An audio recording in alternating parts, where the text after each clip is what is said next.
आज हम the gorge film के बारे में बात करने वाले हैं।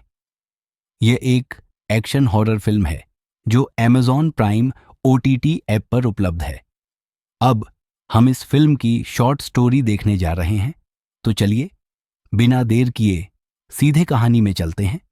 इस फिल्म के शुरुआती सीन में दो अत्यधिक कुशल स्नाइपर्स को एक ही मिशन मिलता है। 1 साल तक एक दूरस्थ गुप्त घाटी के विपरीत दिशाओं की रखवाली करना, बिना किसी बाहरी संपर्क या एक दूसरे से बात किए। लेवी कैन, एक पूर्व अमेरिकी मरीन स्काउट स्नाइपर, को रहस्यमय बार्थोलोम्यू द्वारा पश्चिमी टॉवर की रखवाली के लिए भर्ती किया जाता है। द्रासा, एक लिथुआनियाई गुप्त ऑपरेटिव जिसे अक्सर क्रेमलिन द्वारा नियुक्त किया जाता है, पूर्वी टॉवर की रखवाली करती है। लेवी PTSD से पीड़ित है और उसे बुरे सपने आते हैं, जबकि द्रासा के पिता, जो लाइलाज बीमारी से ग्रस्त हैं, वैलेंटाइन डे पर आत्महत्या करने की योजना बनाते हैं।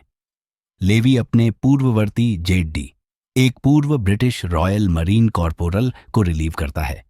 JD बताता है कि इस जगह को शक्तिशाली क्लोकिंग एंटेना द्वारा छुपाया गया है और टावरों को घाटी में छुपे राक्षसी प्राणियों, जिन्हें द हॉलोमैन कहा जाता है, को रोकने के लिए सशस्त्र किया गया है।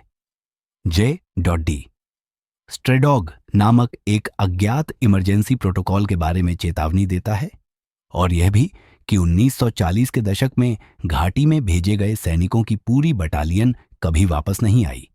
JD को लगता है कि उसे वापस बुलाया जा रहा है, लेकिन बार्थोलोम्यू के आदेश पर उसे मार दिया जाता है।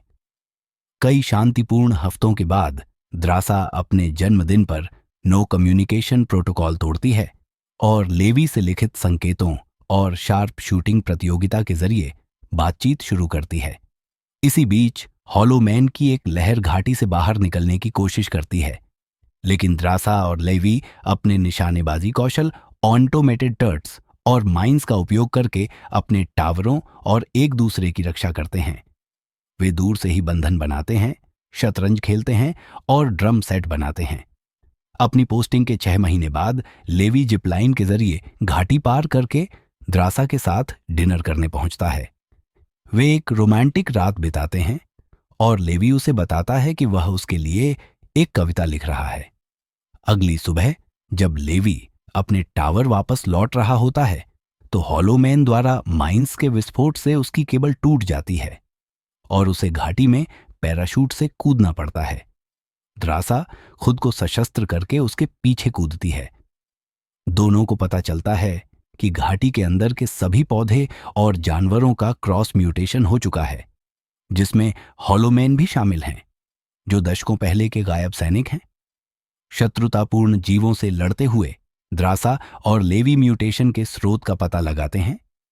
एक द्वितीय विश्व युद्ध की बायोवेपन रिसर्च लैब, जिसे एक भूकंप के बाद छोड़ दिया गया था, जिससे एक दूषित पदार्थ का रिसाव हुआ था, जो 5 दिनों में लक्षण पैदा करता है। इस सुविधा को डार्कलेक नामक एक प्राइवेट डिफेंस कॉरपोरेशन द्वारा बनाए रखा गया है, जो सुपरसैनिक बनाने की उम्मीद में हाइब्रिड नमूने निकाल रहा है। द्रासा और लेवी को पता चलता है कि स्ट्रेडॉग साइट को परमाणु विस्फोट से नष्ट करने का मूल फेल सेफ प्रोटोकॉल है। उन्हें एक काम करने वाली जीप मिलती है, जिसके टोइंग विंच का उपयोग करके वे घाटी से बाहर निकलते हैं और यह सुनिश्चित करने के लिए 5 दिनों के लिए अलग होने का फैसला करते हैं कि वे म्यूटाजेन से संक्रमित नहीं हैं। लेवी की मासिक रेडियो चेक इन के दौरान बार्थोलोम्यू स्वीकार करती है कि वह डार्कलेक के लिए काम करती है और उसे द्रासा को मारने का आदेश देती है।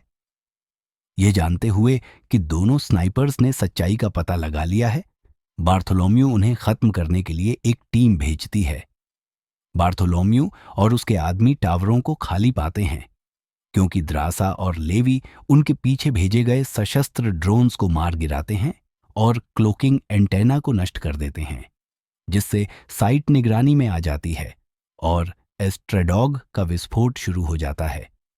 बार्थोलोम्यू और उसके आदमी विस्फोट में मारे जाते हैं और पूरा इलाका नष्ट हो जाता है। द्रासा लेवी से अलग हो जाती है और अपने 5 दिन के सेल्फ क्वारंटीन को पूरा करती है। वह फ्रांस में लेवी से मिलने पहुंचती है, लेकिन लेवी वहां नहीं होता है। उसे पता चलता है कि लेवी ने उसके लिए पूरी की गई कविता छोड़ी है। एक महीने बाद द्रासा एक नई जिंदगी शुरू करती है, स्थानीय रेस्तरां में काम करते हुए। वह लेवी के आगमन से हैरान होती है, जो एक चोट के कारण देर से पहुंचा था, और वे एक दूसरे को चूमते हैं। मेरी तरफ से यह फिल्म हाईली रिकमेंडेड है। इस शानदार क्राइम थ्रिलर को मिस मत करना। मेरी इस फिल्म के लिए रेटिंग 3.8 में से 5। अगर आपको यह कंटेंट पसंद आया हो तो लाइक और सब्सक्राइब करना ना भूलें। देखने के लिए धन्यवाद दोस्तों।